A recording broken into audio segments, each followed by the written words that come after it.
वातावरण पक्षविरहित वातावरण या सभागृहामध्ये असते आणि त्याला आपण सर्वजण सहकार्य करतात। निश्चितच मी आपल्या सर्व संचालक मंडळाचे परत एकदा आभार व्यक्त करतो आणि हनुमंतरावजी पाटील बेटमुगरेकर यांना शुभेच्छा देतो।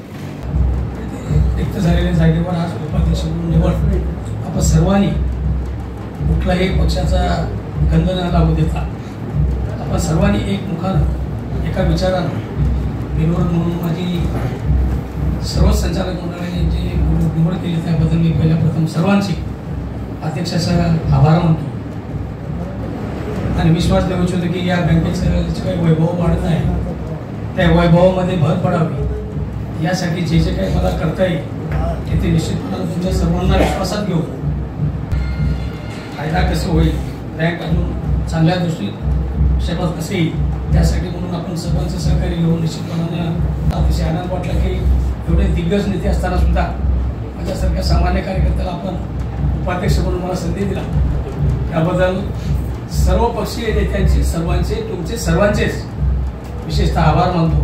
बँक आपली चांगली कसं चालेल यासाठी जे प्रयत्न करता येईल ते निश्चितपणाने करूया।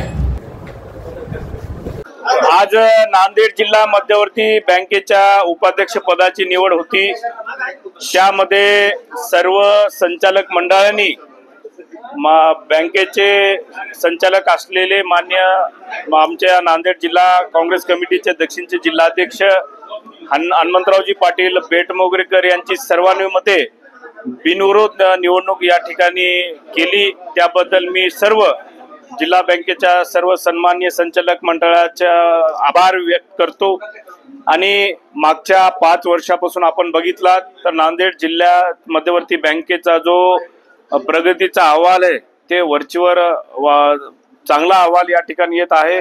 बँकेची प्रगती होत आहे। त्यामध्ये बँकेचं सर्व संचालक मंडळाने ठरवलं की जे नांदेड जिल्हा मध्यवर्ती बँकेमध्ये पक्षविरहित राजकारण या ठिकाणी करायचं।